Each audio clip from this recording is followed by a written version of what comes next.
Assalamualaikum warahmatullahi wabarakatuh. Halo sobat pemirsa, perkenalkan saya Muhammad Armain, seorang mahasiswa Universitas Islam Negeri Sumatera Utara.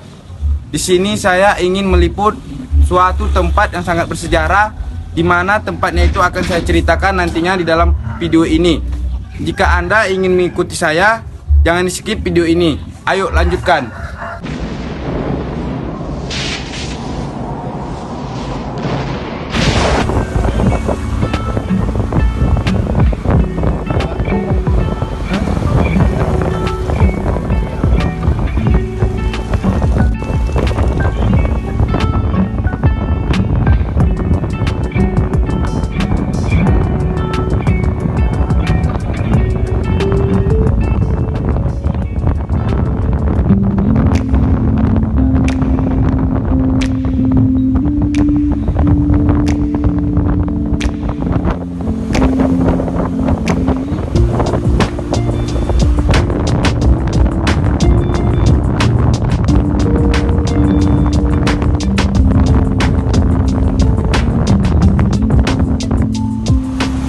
Hey guys, ayo berpikir jernih.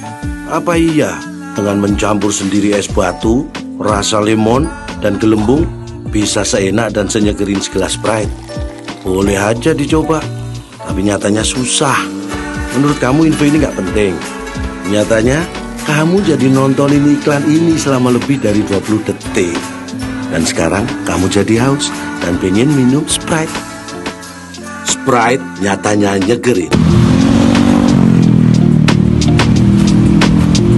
Halo pemirsa, saya akhirnya nyampai juga di lokasi yang bersejarah ini, yaitu sejarahnya masjid yang terletak di Sunggal. Langsung saja ikuti saya di dalamnya, ayo.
Inilah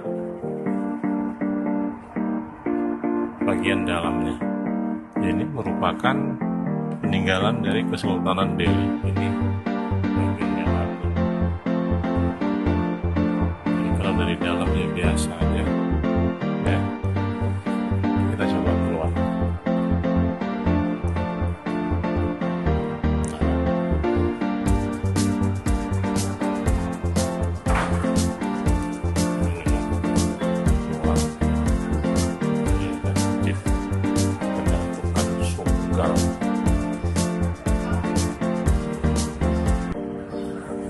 Ini banyak orang di depan.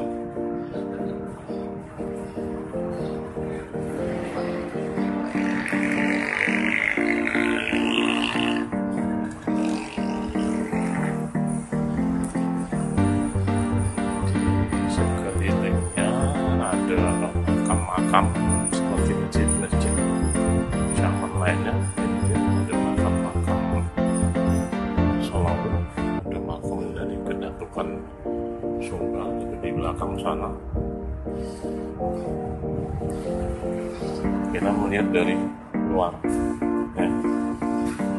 Nah, ini.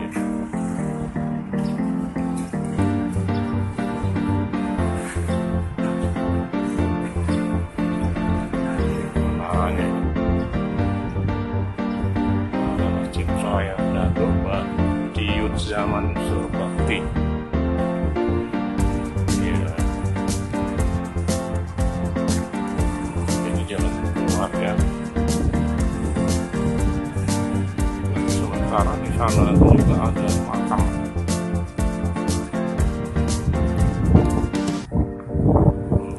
Ada makam. Jadi begini pemirsa, di masjid ini, di dalam masjid ini terdapat makam datuk-datuk yang tercatat di sejarah masjid ini. Oke pemirsa, ternyata di sinilah letak makam datuk-datuk tersebut. Saya sudah menemukannya. Baik pemirsa, konon katanya sejarah Masjid Badiuzzamman Sunggal ini dibangun dengan ribuan putih telur. Wow, Masya Allah banget ya kawan. Begitu hebatnya kuasa Allah dari campuran tangan manusia yang mewujudkan suatu bangunan masjid dengan menggunakan ribuan putih telur untuk umat Islam yang ingin beribadah dengan jalannya Allah. Nah, jadi begini ya kawan-kawan, masjid ini berdiri sejak 1885 yang dibangun dengan ribuan putih telur pada pemerintahan Raja Sunggal atau disebut Raja Sepanyaman, bernama Datuk Diraja Badiuzzamman Sri Indra Pahlawan Surbakti. Ia merupakan raja ke-7 dari kerajaan Sunggal. Juga demikian bahwa masjid tersebut didirikan pada masa peperangan Sunggal atau disebut Perang Songgal. Sarjana Barat juga menyebutnya dengan Bata Orlok karena medan pertempurannya kebanyakan berada di wilayah pegunungan yang didiami oleh suku Batak Karo. Dalam kisah Masjid Badiuzzamman, peperangan terjadi antara tahun 1872, 15 Januari ataupun 1895. Jadi ini pemirsa, dalam kisah Masjid Badiuzzamman, peperangan terjadi antara tahun 1872, 15 Januari ataupun 1895. Nah, pada masa itu Belanda melarang masuknya semen ke kawasan teritorial Sunggal hingga bangunan dengan menggunakan semen terkendala. Masjid yang dibangun tidak menggunakan semen dalam perekat bangunan antara pasir dan batunya, tetapi menggunakan putih telur. Ada ribuan putih telur yang digunakan dalam sejarah, memang banyak yang menggunakan putih telur saat semen dikala masa itu tidak ada. Jelasnya juga dijelaskan bahwa masjid tersebut merupakan tempat ibadah umat Islam sekaligus lokasi untuk bermusyawarah para pejuang Sunggal dalam menyusun strategi melawan Belanda yang dilakukan secara bergerilya. Karenanya masjid ini tampak begitu sederhana karena memang ia merupakan bagian saksi mata yang menjadi bukti adanya perjuangan warga Medan melawan Belanda. Berbeda dengan bangunan warisan rumah ibadah lain yang artistiknya lebih indah.